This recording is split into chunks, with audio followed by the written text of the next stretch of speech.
Les deux caps. Au guidon.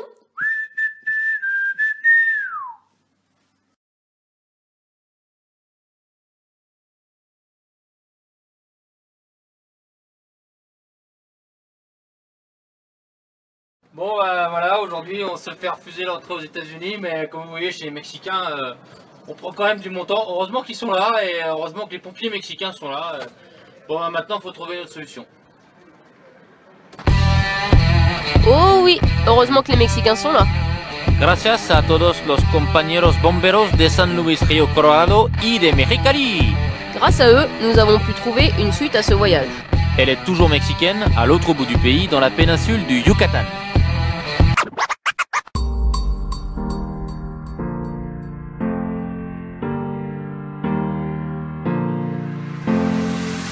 Le Yucatan, petite bande de terre sur la côte Caraïbe, faisant face à Cuba.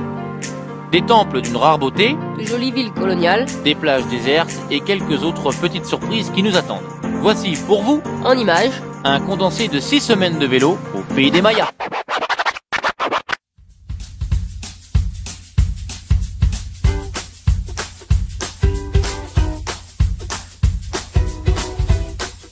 Du bleu dans le ciel, du bleu dans l'eau et beaucoup de vert dans la mangrove. Bref, ici, question couleur, Mère Nature nous gâte et nous offrira même du rose et du vert émeraude dans les lagunes qui bordent l'océan. Ouais, mais attention aux crocodiles.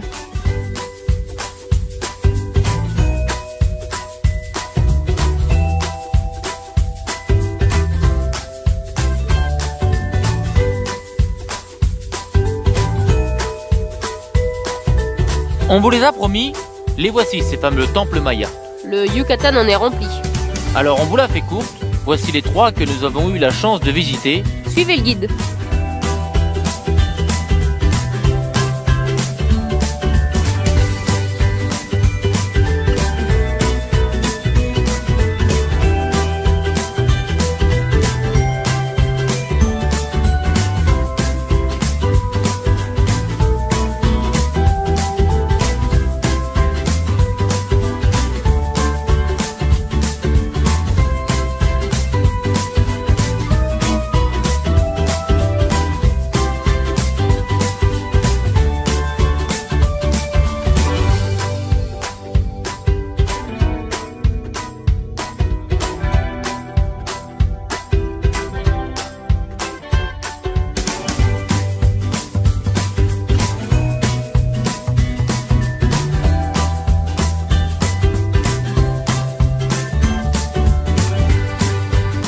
Allez, retour au 21e siècle. Et bienvenue dans les villes coloniales de l'intérieur. Sereine et calme, on y flâne et on y danse au rythme du carnaval et de la vie à la mexicaine. Instant latino à partager sans modération.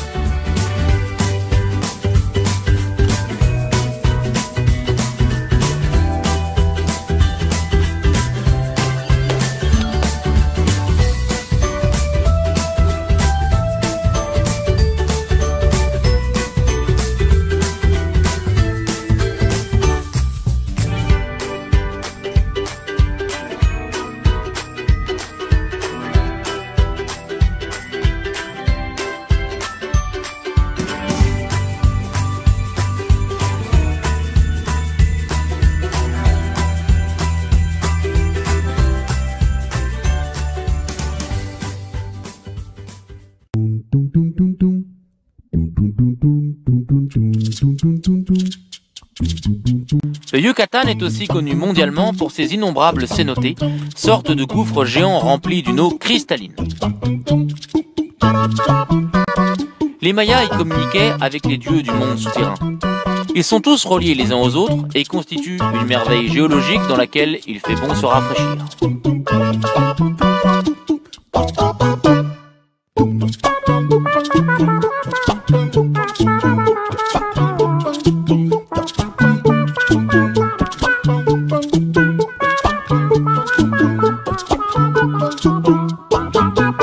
On a aussi fait un peu de vélo. Oui, quand même. On a aussi beaucoup planté la tente dans les champs, Sur les plages, les marais, au fond de la forêt. mais toujours loin des jaguars, symbole vivant de toute la région. attention, les gens qui nous reçoivent ne reçoivent pas toujours dans la plus grande richesse, mais ils le font, ils nous reçoivent sans nous poser plein de questions, ils nous font confiance. Ça fait aussi partie du voyage.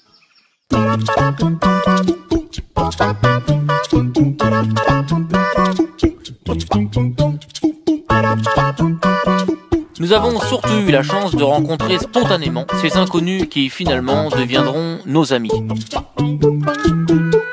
Magie de la rencontre et découverte de modes de vie différents. Ah, c'est mexicain. On ne leur dira jamais assez merci.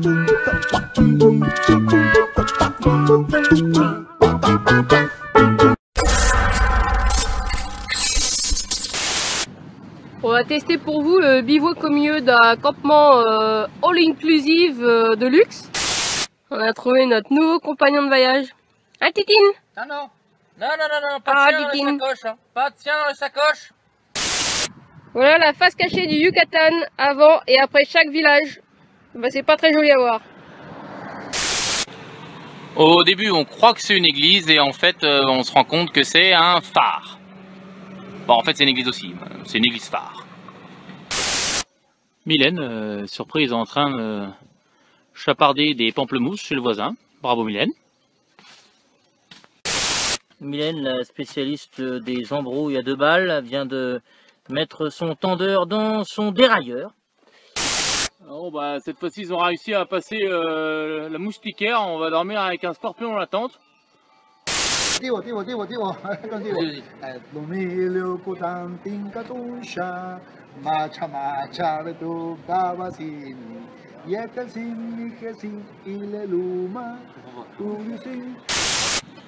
Avec l'humidité du climat des Caraïbes, on est obligé d'enlever tous les petits drapeaux qu'on a mis sur les vélos, parce que sinon ça rouille en dessous, quoi.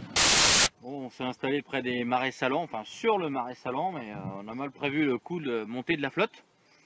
Donc on ne sait pas si la tente va se transformer en bateau dans la nuit. Réponse demain matin. Bon, finalement l'eau est montée jusqu'à la tente. On a dormi dans le très humide cette nuit. Maintenant, bah, faut en sortir.